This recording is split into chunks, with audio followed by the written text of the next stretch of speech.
Leon Emirali's here. Very good morning to you. Morning. How the devil are you? Only 3 days away from, what do you call it, C-Day, Coronation Day? Yeah, I mean, I'm looking forward to it. Yeah. I think it's a good chance for everyone to come together and enjoy seeing the new king be crowned. I mean, look, in this country, we don't often get to see this type of thing very often. So when it does come around, I think we've got to enjoy it. We've never seen a coronation. I mean, you're young enough to possibly see the next one as well, but I very much doubt that I'll be around for that. I wasn't born when the last one happened. So I think people who say to you, well, I'm not really that interested, well, fine. You don't have to be that interested, but I think if you miss out on watching it, it's quite a short ceremony. Yeah. It's quite a short kind of, Saturday morning, Saturday afternoon endeavour. Yeah. And then you just get back to normal. Well, it's history. It's history. And I think we have to be there and to enjoy that. And there is a bigger, more important meaning to this, which is Britain's soft power is wrapped up so much in the monarchy. And if we were to get rid of that, or we were to downplay these big events like this coronation,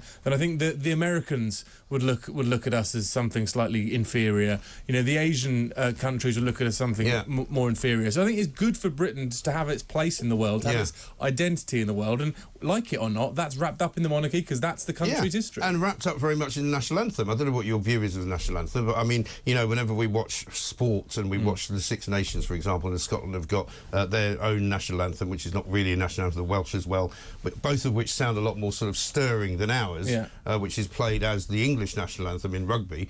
But it's the British national anthem, actually. Yes. And I think, I mean, yes, it is dull. Yes, it is a bit of a dirge, but I rather like it. I agree with you. I mean, it's not what the kids would call a banger, but it is the national anthem. Yeah. You can't just go around changing it. And I think, actually, you know, God Save the Queen, God Save the King, that's part of, again, the nation's history. Yeah. We hear it all the time. And when, you know, for me, a football fan, whenever England play and you hear that, that's part of the tradition of watching football. I just think we should go on. And you belt it out, don't you? You belt it out. When you're watching a game. I think we should do what the Americans do, which is before any sort of public event, sporting event, we play the national anthem, because actually it is part of our identity. Because in America they play it for every basketball game, every baseball game, every football game, every sort of ordinary run-of-the-mill fixture. Yeah. They play the national anthem. They play the national anthem. But then they're much prouder of their country in America than we are. Every single house in America, I know not always in every city, but in, say, the suburbs, everybody's got a flag. Everyone's got a flag. Stars and stripes. I admire the American patriotism. Yeah. I don't think we can do it here, because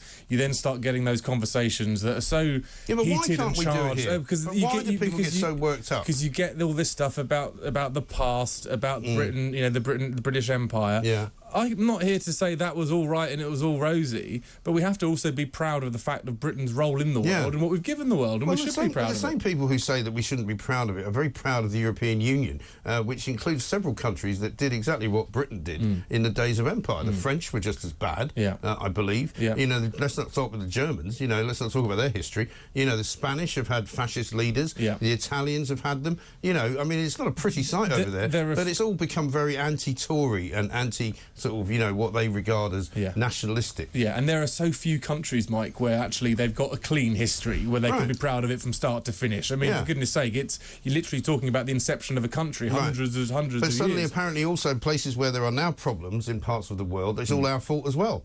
So even though we've kind of left the rest of the world alone, it's still our fault. Yeah, well, and this is it. How far back do you want to go? I mean, how much do we have to? How far back do we have to go for us to decide whether or not Britain had its place in helping something terrible happen in one country or another? I just think it's a bit too complicated. And so, what do you make of these Republican demonstrators? Because two big stories today, I suppose: the police and the Home Office sending letters out to some of these Republican organisations saying, you know, be careful what you do. Please do not disrupt the coronation, otherwise bad things might happen to you. Yeah. I think that's fair enough. Well, look, I'm not a Republican. I think the monarchy does more good than it does harm. But I do also think that there is a time for a conversation about whether or not we should move to being a republic. And probably for them, they're thinking, well, now is the time, because we're transitioning from one very popular monarch to someone who's maybe not as popular as the Queen was. So I get it, and I get their reasoning, but not on Coronation Day. I think it would be a very bad look for the country if we had a bunch of these extremists, and that's what I'm going to call them, standing around shouting, "Not my king," as Charles goes past in the royal coach, because that's going to be beamed all over the world, and people will get the impression that there's an awful lot of people in this country who don't want the monarchy, which is not true. It's not true, and I think that I've seen people saying, oh, the Americans think that we're all lapping up coronation, we've got coronation fever. Well, more people have than don't, and I think that has to be made quite clear that actually the majority of this country support the monarchy, and that has to come through in terms of the coverage that we see globally. So if you get some idiot running across, King Charles's carriage or whatever, trying to get him out, I mean, that just doesn't look good for the country at all. So, and it's not a fair reflection on where the mood of the country is and where the opinion of the country is. And that's what I mean, that it would be, I don't care if people want to protest. I just think if it's going to be this big global event, this is not the time to do it. Yeah, have that conversation, but let that day go through scot-free, because it's important for the country's image, national image, and I think we should leave that to be. The other big questions today are around the policing of the event itself, of course. Let's have a look at what happened last night, because there was an arrest made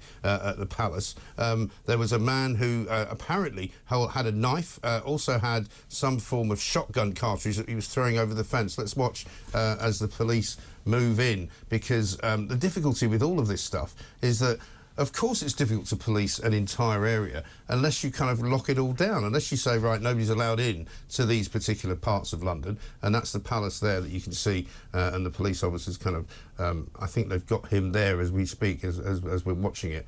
Unless, and I was in Westminster yesterday, and they basically stopped all cars from going through Parliament Square. Cyclists are allowed through for some reason. Apparently they're all safe. And pedestrians are allowed through. So I'm not quite sure why the cars are not allowed through, but maybe they've got their reasons for that. But you're basically walking through as you would normally do, past the House of Lords, past the House of Commons and Stephen's Tower and all that.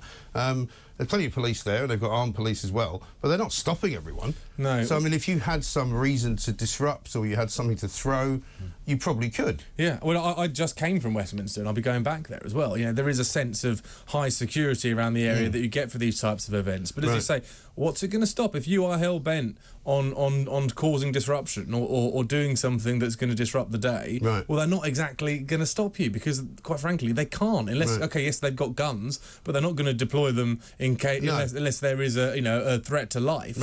So it's almost as if that's a deterrent. But I don't think ultimately this is going to do much. It's all in the intelligence. This is the other reason why people like Just Stop Oil need to be very careful, because if they actually do try and make some kind of protest which is in any way deemed to be a threat to security for the royal family, they could end up getting shot at, quite frankly. There's going to be snipers, there's going to be all sorts of people there. Yeah, well, there's going to be incredibly important people there. I mean, OK, the US president's not going to be there, but you're going to have a lot of heads of state, a lot of important people with lots of security around them. So, I don't think this is necessarily the time to make your run if you're thinking about causing a scene, because there is going to be potentially a heavy-handed response to it. And I think that's hopefully acting as the deterrent, and that's what the forces will be hoping for, the security services will be hoping for. But I think the planning is in the intelligence for these types of events. If they've got wind that something is going to happen, then they'll try and quash it before it gets anywhere. But we've not heard anything, obviously, for obvious reasons. No, of course. But let's see if anything materialises. But again, it will be in stark contrast. And I remember this happening. I can't remember what the day was, but I think it might have been Boris Johnson's inaugural kind of trip to the palace to be made Prime Minister after he won in 2019.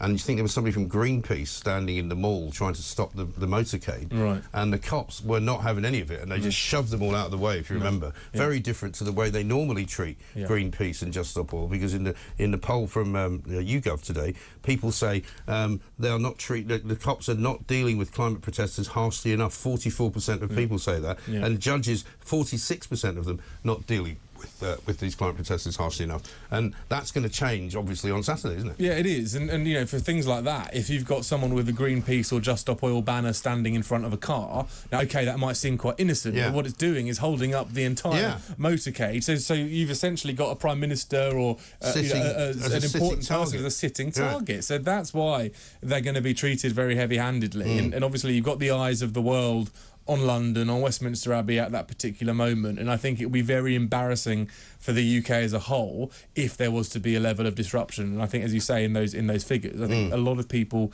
see this disruption. They see people jumping on snooker tables. They see sports events being disrupted. They see ridiculous sort of people gluing themselves to roads and all the rest of it. It's not popular. And actually, why are they taking aim at Prince Charles? Keep calling him that. King Charles. Yeah, it's easy to do that. It is easy to do that. King Charles. Why are they taking aim at him? Because he is probably one of the most environmentally friendly public figures that we've got. Yeah, exactly right. Let's get back for a moment to the national anthem, though, because, of course, in the Times this morning, God Save Us, plead Anthem's critics is a headline, and they've got some suggestions for other songs that could replace. One of them, of course, Land of Hope and Glory, which is what Julie Hartley-Brewer quite fancies. I vow to thee my country, don't think so. Rule Britannia. I don't mind Rule Britannia. Rule Britannia's actually, that's not bad. Yeah. You can see the number of people who have voted. Land of Hope and Glory comes top, 34%. I vow to thee my country, 12%. Rule Britannia, 10%. Sweet Caroline. No, absolutely not. Please stop it now. I mean, that started as an anthem for the Boston Red Sox, apparently, baseball in America. I bet Neil Diamond must, whenever there's a football tournament on, he must look at his royalties in his bank account and just spikes and have no idea what's going on. And then Wonderwall. I mean, I think Oasis have had their day, haven't they? Yeah, it's not very stirring. They don't get invited to Downing Street anymore, and they don't even speak to each other, so I don't think we can have them as a national anthem. But listen, I want to keep God Save the Queen. Why wouldn't you? There it is. God Save the Queen. King even. It's easy to forget, isn't it? It's so easy. I keep calling him Prince Charles. I was at the rugby at the England-France game for my sins, which wasn't exactly a happy moment for any England fan, and sang God Save the King, I think, for the first time. Yeah.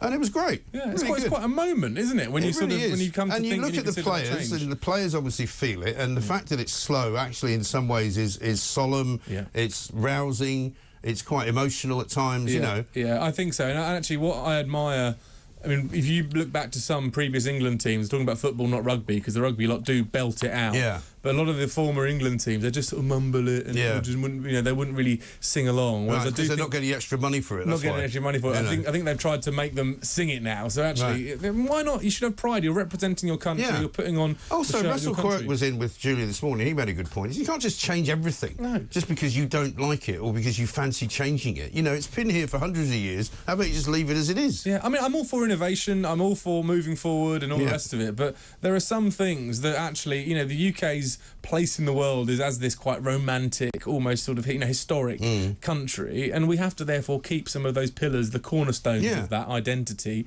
of which the national anthem is one of them. Absolutely, couldn't agree more.